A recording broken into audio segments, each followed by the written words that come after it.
है और शिक्षित बनेंगे तो समस्या को पहचानेंगे और समस्या को पहचानने के बाद उसका हल निकालेंगे और दुश्मन को पहचानेंगे। और दूसरा, अगर अभी ये लड़ाई कई लोगों को लगता है बिल प्रदेश कैसे बनेगा, मैं कहता हूं अगर ये कारवा ऐसे ही बढ़ता गया बहुत जल्दी 15 से 20 सालों के अंदर बिल प्रदेश बन जाएगा। हमारी नजर ये लड़ाई इस देश के अंदर लोकतंत्र है और लोकतंत्र में हर 5 साल के अंदर जनता को पावर दिया है कि आपके पास जो चाबी है उस चाबी के माध्यम से आपके समाज के हक अधिकार की लड़ाई लड़ो। कैसे लड़ाई लड़नी है? हमारे देश के अंदर लोकतांत्रिक देश है और लोकतंत्र में हमारे आदिवासी समाज के लिए विशेष प्रावधान है। तो जो प्रावधान खत्म कर रहे हैं उसके लड़ाई कैसे लड़नी है? 5 साल के अंदर जो बारी आती है और लोकतंत्र की जो चाबी है मत की, उस चाबी को ऐसा लगाओ कि उनके ताले जंग खा जाए तो लड़ाई जीतेंगे। बाकी हम गालियां दे देंगे, कहीं रास्ते में पत्थर मार देंगे, कहीं तलवार लेके निकल जाएंगे, धनुष लेके निकल जाएंगे, ऐसे लड़ाई नहीं लड़ी जाएगी। गुजरात के भाई सौराष्ट्र वाले आए थे, एक तो साथी और मिले।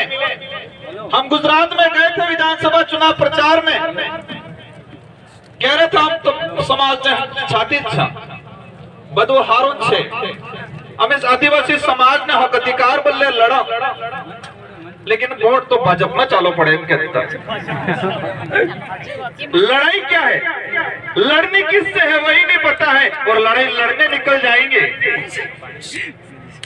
लड़ाई है क्या, लड़नी किससे है वो पहचान ही नहीं पा रहे हैं और हम लड़ाई लड़ने निकल जाएंगे तो वो लड़ाई जीत नहीं पाएंगे। देश के अंदर जो स्थिति बनी हुई है, ये लोकतांत्रिक देश था, उस लोकतांत्रिक देश को राजतांत्रिक बनाने का काम कर रहे हैं। जो नेता थे 5 साल के लिए चुने जाते थे वो ऐसे राजा के रूप में काम कर रहे हैं और हमारे समाज के हक अधिकार को खत्म करने का काम कर रहे हैं। हाल ही में यूसीसी समान नागरिक संहिता कानून आया। हमारा अनपढ़ भाई गांव में जो रहता है वो कहता है बढ़िया कानून, समान नागरिक समान था। आपने कह रहे वो बंगला बनी जेगा, पेला भाई गाड़ी है हमारे गाड़ी है एम सोचता वेंगा। और कमल कांग्रेस के लोग ऐसे ही प्रचार करते हैं, समान नागरिक थाई जेगा, सब बराबर थाई जेगा। हमारे अधिकार जो खत्म हो जाएंगे, शेड्यूल एरिया के जो प्रावधान है वो खत्म हो जाएंगे। और मैं इस मंच के माध्यम से कहना चाहता हूं कि अगर समान नागरिक संहिता कानून पास हो गया तो जो ये बांसवाड़ा और डूंगरपुर में हमारे जो लोकसभा सांसद चुन के गए हैं वो नेक्स्ट कभी कोई चुनाव नहीं लड़ पाएंगे। जो यहाँ के विधायक हैं, यहाँ के मंत्री हैं, अगर समान नागरिक संहिता कानून लागू हो गया तो वो चुनाव नहीं लड़ पाएंगे। वो चुनाव इसलिए नहीं लड़ पाएंगे, वो चुनाव इसलिए नहीं लड़ पाएंगे कि बेबे तड़ बहिर जही और समान नागरिक संहिता कानून लागू थाई गयो तो हिंदू लो थाएगा और हिंदू लोन आधार थकी बे बहिर जेवाड़न चुनाव नौकरी नहीं मिले। ऐसी कई चीजें हैं, ये चीज आसानी से समझ में आ जाए इसलिए मैंने बताया, लेकिन वो पार्टियों के गुलाम बने हुए हैं। समान नागरिक संहिता कानून अगर आ गया, हमारा एट्रोसिटी प्रभावित होगा, हमारा जमीन का जो रिजर्व लैंड, जो रिजर्व का जो शेड्यूल एरिया का प्रावधान है वो खत्म होगा। कई ऐसे प्रावधान जो खत्म हो जाएंगे, लेकिन हमारे भाई पालजनी लड़ाई, खेतरानी लड़ाई, गामा में कादिरनी लड़ाई, अणामुस मस्त पिली लड़ाई तक कार्य जंगा बवर जी ने काफी कसमें दिलाई है। मैं आपको इनमें जोड़ना चाहूंगा, अगर सच में समाज की भावना रखते हैं तो अपने पड़ोसी भाई से, अपने गांव वाले भाई से लड़ना बंद करो, छोटी छोटी बातें नजरअंदाज करो। हमारी मुख्य लड़ाई उनसे, हम अपने ही भाइयों से लड़ते रहेंगे, वहां कब जाएंगे। और दूसरी चीज, हमारा आरक्षण की विशेष लड़ाई है और राजस्थान के जो साथी आए हैं बिल प्रदेश के, उनसे विशेष अनुरोध है कि आने वाले ये कुछ समय में हमें ऐसा कार्रवाई इकट्ठा करना है, ऐसा कारवा खड़ा करना है कि राजस्थान की सरकार को पता तो चल गया है उसको कि हमने आदिवासी युवाओं के साथ गलत काम किया है। 2013 की अधिसूचना, 2016 की अधिसूचना आदिवासी समाज के लिए काला कानून है, इसको मैंने कई बार कहा है। और इस 2013 की अधिसूचना 2016 की अधिसूचना को लागू करने वाले कौन थे? ये आदिवासियों के लिए काला कानून बनाने वाले कौन थे? उनकी पहचान करनी है और आने वाले समय में हमारे पास जो चाबी है लोकतंत्र की, उस चाबी को तरीके से लगाना है तो इन काला कानून को पास करने वाले लोगों को सबक मिले। अगर ये लड़ाई नहीं लड़ पाते तो हम ऐसे एकत्रित हो जाएंगे, वैचारिक एकीकरण भी हो जाएगा, लेकिन हमारे समाज के हक अधिकार खत्म हो जाएंगे, शेड्यूल एरिया खत्म हो जाएगा। तो आज सभी प्राण लेके जाए।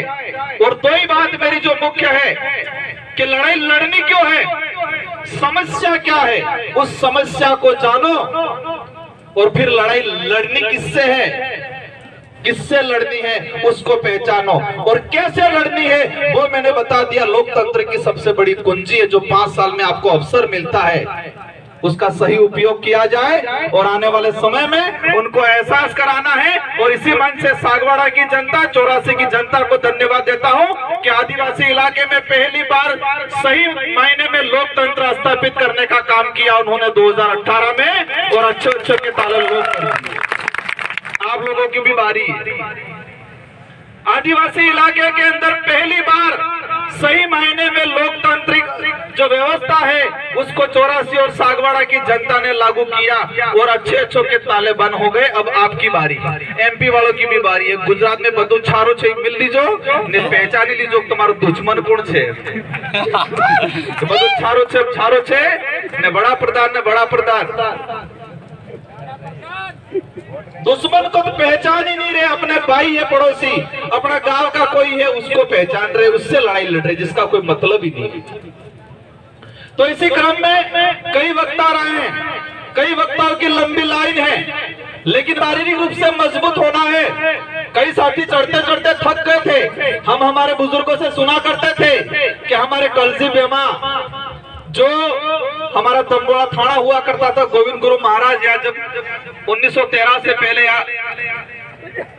कार्यक्रम करते तो सुबह 7 बजे उनकी अटेंडेंस होती थाने में और शाम को शायद 5 या 6 बजे फिर थाने में अटेंडेंस होती। तो वह सुबह 7 बजे वह अटेंडेंस करके यहाँ पर आते और शाम को 5 बजे अटेंडेंस यहाँ शाम को 5 बजे वापस जाके अटेंडेंस देते वहां थाने में। और पसे रात्रि पासा आता न बेला 4 बजे उठी पासा भी जाता, अटला काटा था न मैं डोंगरे सड़ते सड़ते थाकी गया। तो शारीरिक रूप से भी मजबूत होना है और आने वाले समय में हमारे समाज को एक नई दिशा देनी है। हम सबको मिलके, हम तो हमारा सबका उम्र चली जाएगी, लेकिन आने वाली पीढ़ी की रक्षा कैसे करनी है उस पर विशेष ध्यान देना है हम सबको मिलके। और हर समाज में एक बात ये ध्यान रखना, ये विचारधारा नेता बनाने के लिए नहीं खड़ी की थी। बबर दादा ने बताया, बाकी साथियों ने बताया, कई साथियों ने संगठन में काम किया। ये विचारधारा आदिवासी समाज के हित में खड़ी की थी और जिस संगठन में और जिस समाज में समाज से भी कम और नेता ज्यादा बन जाते हैं वहां दिक्कत खड़ी हो जाती है। उस बात का भी हम सबको ध्यान देना है। और लड़ाई नेताओं के लिए होती है ज्यादा, समाज सेवी बनने के लिए कोई नहीं लड़ता है। लड़ता है समाज सेवी में टकराव होता है? नहीं होता है, नेताओं में ही होता है। और हमारा पहली बार ये समाज एकत्रित हुआ है, पहली बार ये समाज एकत्रित हुआ है। हम सबकी जिम्मेदारी इस कार्य को बनाए रखने की। अगर हमें अभी दिक्कत हो गई तो आने वाले 20-25 साल 50 साल तक ये समाज वापस एकत्रित नहीं हो पाएगा। उस बात का ध्यान रखना आप सब। अगर अभी ये लड़ाई, कई लोगों को लगता है बिल प्रदेश कैसे बनेगा, मैं कहता हूं अगर ये कारवा ऐसे ही बढ़ता गया बहुत जल्दी 15 से 20 सालों के अंदर बिल प्रदेश बन जाएगा। हमारी नजरों के सामने बिल प्रदेश बनेगा। कई लोगों को सपना लगता होगा, लेकिन इस बात का भी ध्यान रखता है। संचालक महोदय शायद पास में आ रहे हैं। आप सबको खूब खूब जोहार। सभी शांतिपूर्वक तरीके से जाए। कुछ मैसेज मैंने ग्रुपों में डाले थे, उसका विशेष ध्यान दिया जाए। और हमारे शासन प्रशासन को भी, हालांकि पार्किंग में मुझे लगा शासन प्रशासन सिर्फ 100 करने के लिए खड़ा किया था, ऐसा लगा। पार्किंग में ध्यान नहीं दिया जाता। एक यानिमेश खाट जो भी मेरे पास मैसेज आया, जिसका सीकर में इसकी डेथ हो गई, अभी तक कुछ नहीं हुआ। कार्तिक बिल सिरोही उसको मार दिया गया। अभी तक कुछ नहीं हुआ। मध्य प्रदेश में पहले 2-3 मर्डर हुए, अभी तक कुछ नहीं हुआ। वो क्यों नहीं हुआ? वो क्यों नहीं हुआ? वो इसलिए नहीं हुआ कि इन नेताओं को पता है ये समाज चुनाव आने के से पहले सब भूल जाता है। ये समाज चुनाव आने से पहले भूल जाता है, इसलिए उनका समाधान नहीं हुआ। और उधर एक आदमी मर जाता है, 2-2 नौकरियां मिल जाती है, 50-50 लाख मिल जाते हैं, और सीएम खुद उनके घर पे आ जाता है। हमारा भाई मर जाता है, उसके 6-7 कार्तिक बिल 6-7 महीने हो गए, परिवार बाहर बैठा हुआ है। हनीमेश खाट का अभी तक कुछ नहीं हुआ। बांसवाड़ा में 2-2 मंत्री लेके बैठे हैं बांसवाड़ा वाले, अभी तक इसका कोई समाधान नहीं हुआ। उनको एहसास कराना है कि ये समाज चुनाव के वक्त बिकने वाला नहीं है। ये एहसास कराने की जरूरत है। अब आज ठान के जा, हमने बोल दिया, आपने सुन लिया, घर पे जाके भूल गए, ये चीज नहीं होनी चाहिए। यहाँ पे जो आपने नारे लगा दिए, मेरी भी जयकारा बोल दी, भंवर जी की भी बोल दी, कांति दादा की बोल दी, आरपी दादा की बोल दी, आप सबकी बोल दी, लेकिन घर पे जाने के बाद आप भूल जाओगे, छोटी छोटी लड़ाइयों में वापस घुस जाओगे, तो हमारा उद्देश्य पूरा नहीं हो पाएगा।